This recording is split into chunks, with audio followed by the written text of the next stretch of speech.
Hello everyone, welcome to Lecture 2, Module 1, Introduction to Power System Protection.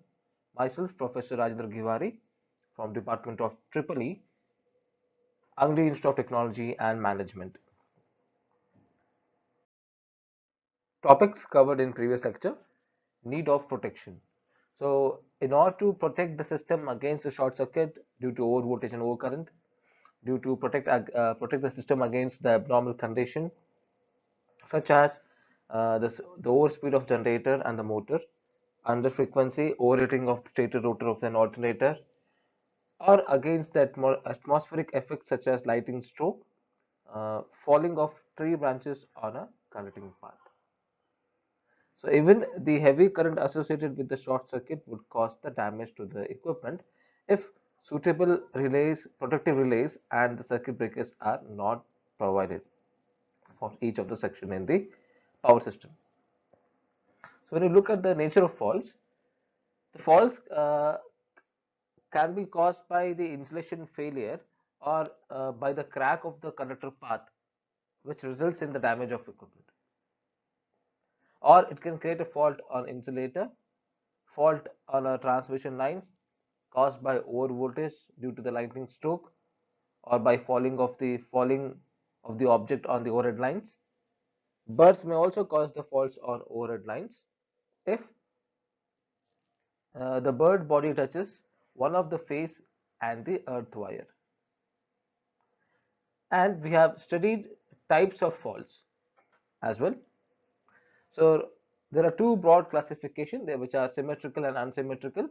And under short circuit faults, we have symmetrical and unsymmetrical. In symmetrical, we have three-phase short circuit fault, three-phase ground fault, and under unsymmetrical, we have line to ground, line to ground, and line to phase, which was discussed for the previous class, the lecture. Now, why do we need protection in power system? We know that no power system can be designed in such a way that it would never fail. When a failure occurs on any part of the system, it is quickly detected and disconnected from the system. If the fault is not rectified, then heavy current can damage the equipment used in the power system network and cause unnecessary interruption of service to the customer. So, for the detection of the fault part, we need protection system. So, under the classification of switchgear, we have two types. One is low voltage, and the another one is high voltage. So, the low voltage switchgears are the switches, isolators, fuses, relays, and circuit breakers. Well, in case of high voltage switchgear, we have oil switches, isolators, circuit breakers, HRC fuse up to the medium voltage, lightning arresters, current transformer, and potential transformers. Protection. So, if you take an analogy of a rain, can we prevent stopping the rain, or can we prevent the rain to fall? The answer is no. But can we protect ourselves from the rain? Yes, by using an umbrella or by using a raincoat. Similarly, a system, a power system is composed of number of sections such as generator, transformer, bus bar, transmission line, and the distribution line. So there is a separate protection for each of the equipments in the power system. These sections are protected by the protecting relay system comprising of instrument transformers, protecting relays, circuit breakers, and the communication equipment. In case a fault occurring on a section, it's associated the protective relay is going to detect the fault and issue a trip signal to the circuit breaker to isolate the faulty section from the healthier healthier section in order to avoid the further damage to the power system.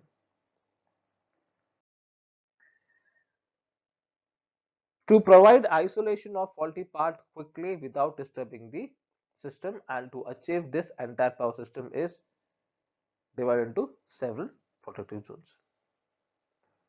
So whenever the fault occurs, the fault should be isolated quickly and make sure that the other systems are running fine. The idea is to provide zones to each and every part of the power system. Protective zone is defined as the part of the power system which is protected by certain protective schemes. It covers one or at the most two elements of a power system. So let's see what is protective zone. So this is a typical transmission line. So this is a generator. The X mark shows that it has a circuit breaker. This is a bus bar. This is a transformer. Again, the transformer has the bus bar and the circuit breaker. Again, there is a transmission line.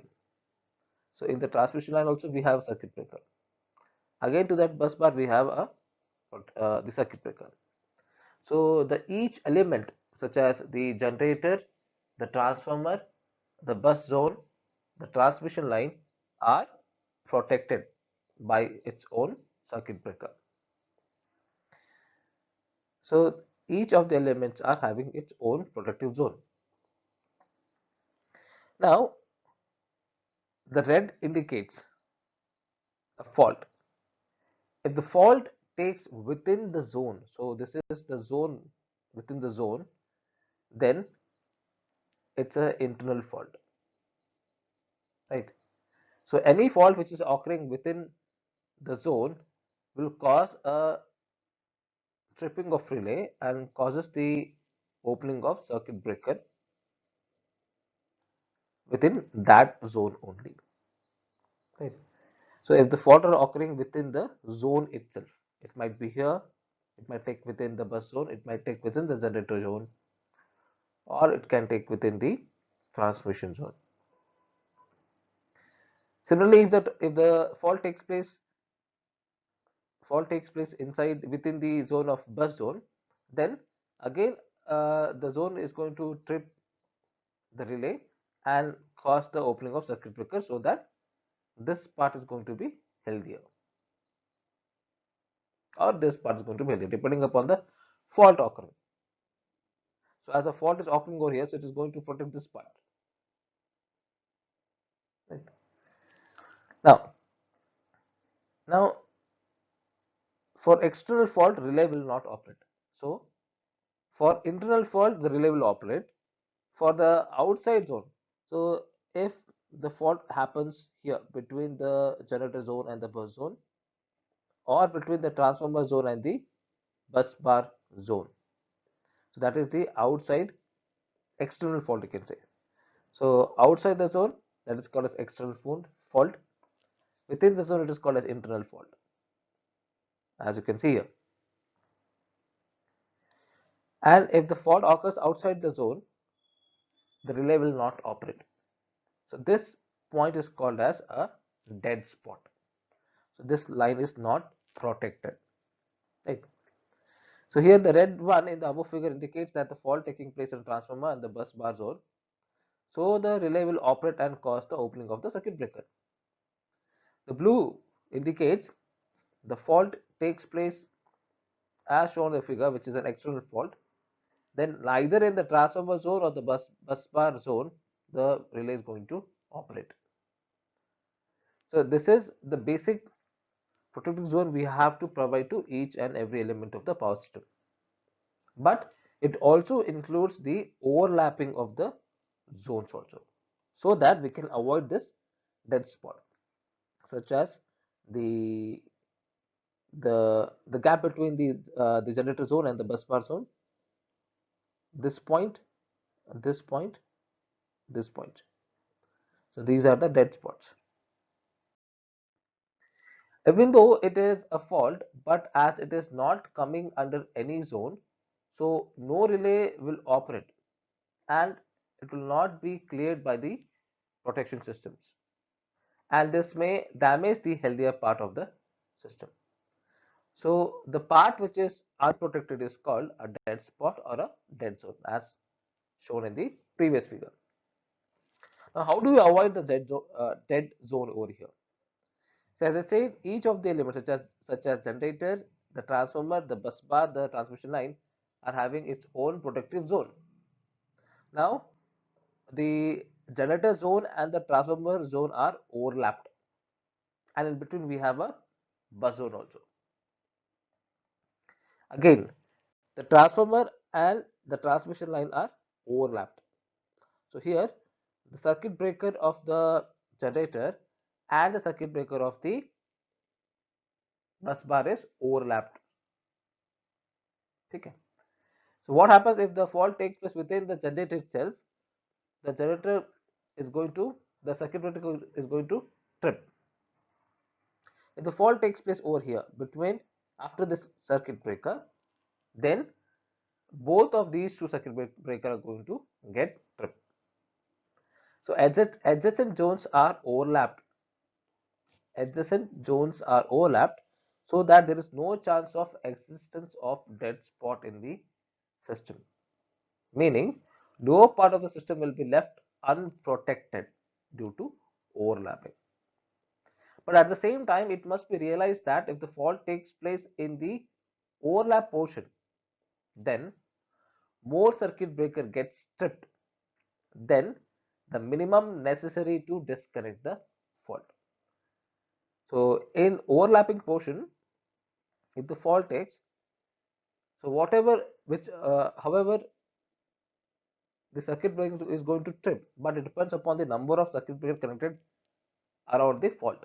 So that is going to trip and disconnect the faulty part. This is one of the important concepts. Again, the same expression, zones of protection. When a fault occurs within the boundary of a particular zone, then the protection system responsible for the protection of the zone acts to isolate the equipment within that zone from the rest of the system. So the circuit breakers are inserted between the components of the zone and the rest of the power system.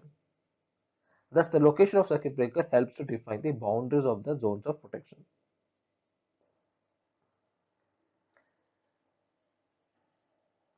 However, the occurrence of the fault within overlapped region will initiate a tripping sequence of different circuit breakers so that minimum necessary to disconnect the faulty element. So this is what we'll explain in the previous slides. So this is again one typical diagram where you can see this. So this is a generator, it has a circuit breaker. Okay, so it is having one generator protection. Again, after the circuit breaker, we have a transformer. To this transformer, again we have two circuit breakers, one over here and one over here. So this is again a transformer protection zone. Again, after this circuit breaker, we have one more circuit breaker which is connecting to a transmission line, and at the end we have one more circuit breaker. So again, the transmission is having two circuit breakers. Now here, this we have the similar kind of element on the left side, and they are parallelly connected. So the generator is going to generate a power at say 33 kV. The step up transformer is going to step up the voltage up to 400 kV, right, or to the highest of 220 kV. Then, so this is the 220 kV bar which is going to come. So this 220 kV is linked with the other line. So there is a sync between the two power systems. So in order to avoid this, again we have a circuit breaker. Now how does the overlapping indicates over here? If the fault takes place within the generator zone, the generator circuit breaker is going to trip. But what if the fault is going to occur at this point? At this point, so the circuit breakers, which is of generator as well as of the transformer, the first one, are overlapped. If the fault takes place, these two circuit breakers are going to trip off. So similarly, the rest of the power system elements. So again, the same case been discussed with clear picture. Again, generator, we have circuit breaker. This is a transformer protection which has two circuit breakers. Again, there's a bus bar. So we have a similar element which is connected on the other side, right side. So these are synced to each other. Again, there's a circuit breaker between these two. If the fault occurs, so all the circuit breakers are going to trip, making sure that these part are healthiest. Now, for its primary and backup protection, there is a suitable protective scheme for each zone. If a fault occurs in a particular zone, it is a duty of the primary relays of that zone to isolate the fault element. The primary relay is the first line of defense. If due to any reason the primary relay fails to operate, there is a backup protective scheme to clear the fault as a second line of defense. So there are two protections. One is primary protection and the second backup protection. So backup protection is going to act as a first line of defense, and the backup protection is going to act as a second line of defense. If the primary relay fails to operate, then the backup protective scheme is going to clear the fault. A backup relay operates after a time delay to give the primary relay a sufficient time to operate. So backup relay will not get tripped first. It's going to give some time to the primary relay so that it can operate first. If that primary relay does not operate, then the backup relay is going to operate. When a backup relay operates, a large part of the system is disconnected from the power source, but this is unavoidable. The primary protection can fail due to the failure in circuit breaker, protective relay, tripping circuit, DC tripping voltage. If both protection fails, there is a possibility of severe damage to the power system. So the importance of backup relay is that it must operate with sufficient time delay so that the primary relay is given a chance to operate. Also, the backup relay should be coordinated with the primary relays. So here there is a transmission line which is saying that this side is a power station 1, this is a power station 2. So again we have a transmission over here. So this power station, so we have the first line as primary protection. After that we have backup protection. Similarly for the power station 2, we have primary protection first, then we have backup protection. So here BDGI acts as a primary protection, whereas ACHJ acts as a backup protection. So 90% of the faults are cleared by the primary protections. But how does it fail? So 10% of the faults are occurred due to the failure in tripping of circuit breaker, failure in detection of fault, fault in the current transformer or the power transformer. So there is a chance that 10% of the fault cannot be uh, cleared by the primary protection. Then at that time the backup protection is going to work or operate. So in the power system, primary protection is the first line of defense as we have discussed. Backup protection protects this system when the primary protection fails. That is right. So the remaining 10% of the fault is cleared with the help of backup protection. Now there are three types of backup relays. First one is a relay backup protection. In this scheme, a single breaker is used for both the primary as well as the backup protection. Breaker backup protection. In this scheme, separate breakers are provided for primary and a backup protection. Third one is a remote backup protection. One breaker for primary protection in one station, then another breaker for backup protection in another station. So these breakers are remotely operated. Now, what is a protective relay? A relay is a device that detects the fault and initiates the operation of the circuit breaker to isolate the defective element from the rest of the system. So relay is going to sense the fault and it's going to alarm the circuit breaker to trip, so that it's going to isolate the defective element from the healthier part of the system. Important terms of a relay. Now, this is very important. This is a pickup current. So it is the minimum current in the relay coil at which the relay starts to operate. So the relay is set to a certain preset value. If that preset value is going to exceed, at that time the pickup current is going to work or the relay is going to operate. Current setting. It is often desirable to adjust the pickup current to any required value.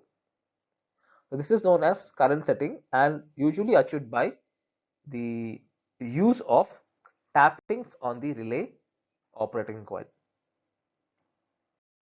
So this is what the current setting. We have different taps depending upon the requirement. We can tap it to any of the ranges. Plug setting multiplier, that is PSM. It is the ratio of the fault current in a relay to the pickup current. So pickup current is what? It is the current at which the relay operates. So fault current divided by the pickup current is the PSM. Time setting multiplier, the adjustment arrangement provided for setting the operation time of induction relay. So at what time the induction relay is going to operate, that is the time setting multiplier. So what happens when the relay is going to detect the fault? So once the relay is going to detect the fault, it is going to alarm the circuit breaker or send the signal to the circuit breaker so that the circuit breaker is going to trip, right? So after all the process, the relay has to reset back to its original preset value. So that is reset current. The value of the current below which the relay resets and comes back to its original state is called a reset current or a dropout. Now, the essential qualities of a protection. The basic requirement of a protective system are as follows: selectivity or a discrimination, reliability, sensitivity, stability, and fast operation. Selectivity.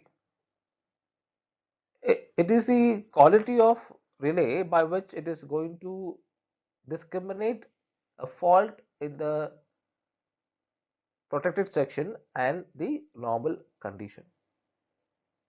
It should be also able to distinguish whether the fault lies within the zone or outside the zone.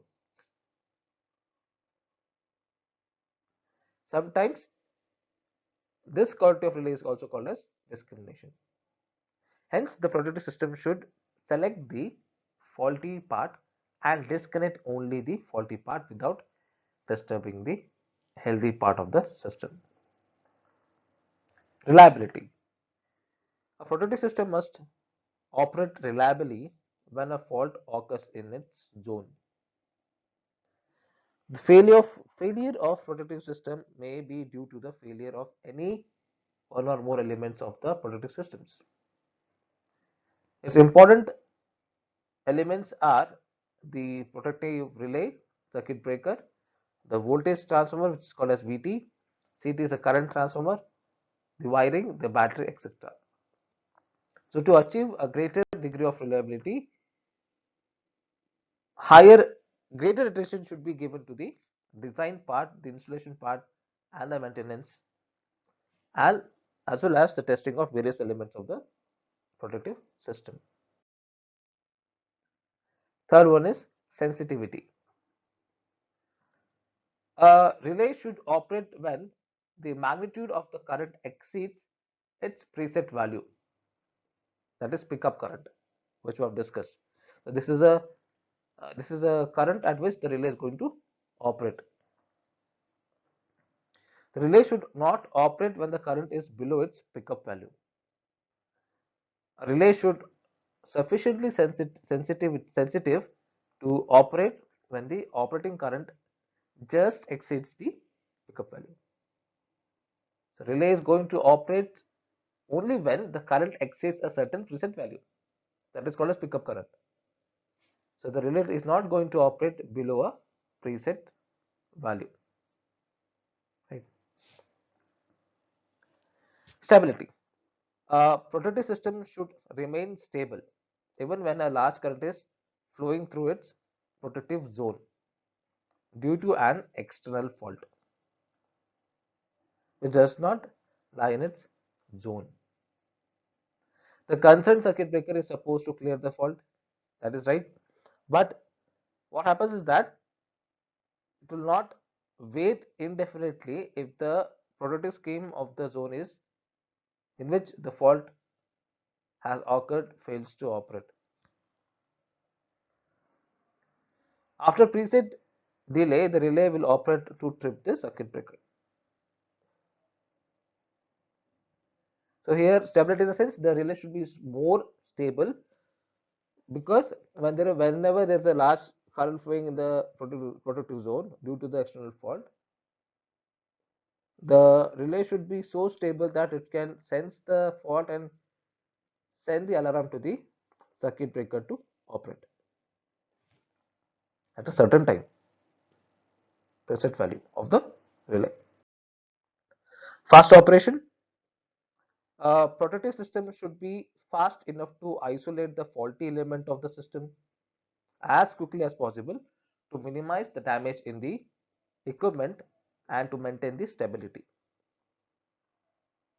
So stability criteria is very important, and hence the operating time of the protective system should not exceed the critical clearing time to avoid the loss of synchronism.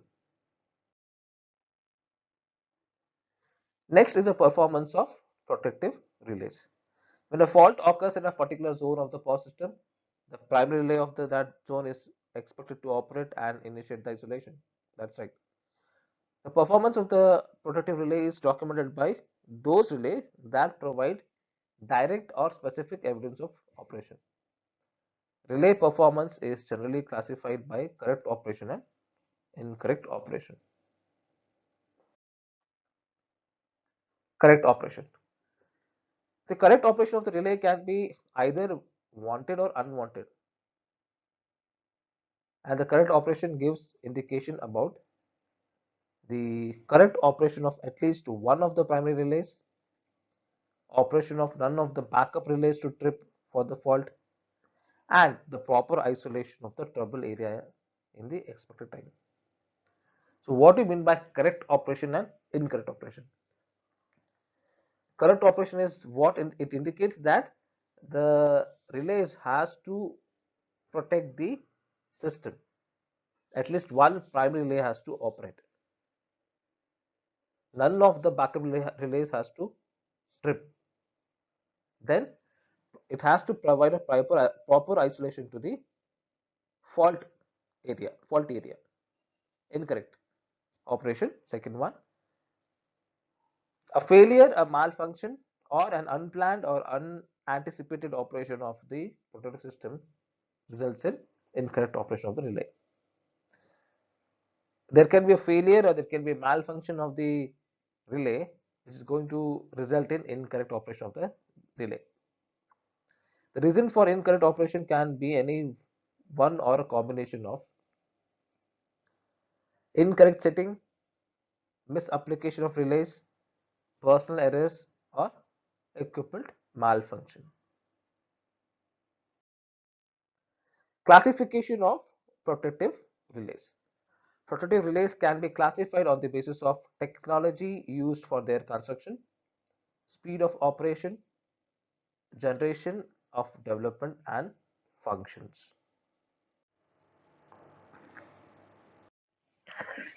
Classification of protective relays based on technology.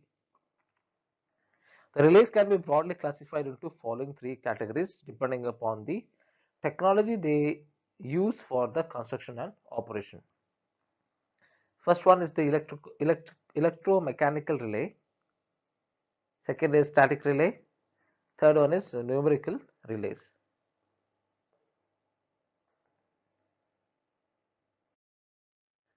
Electromechanical relay. They are further classified into two categories. One is electromagnetic relay and the second one is thermal relay.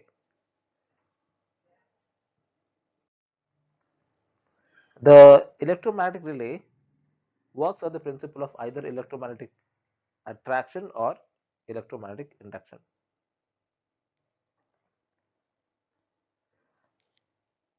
The electromagnetic relays working on the principle of electromagnetic attraction were developed.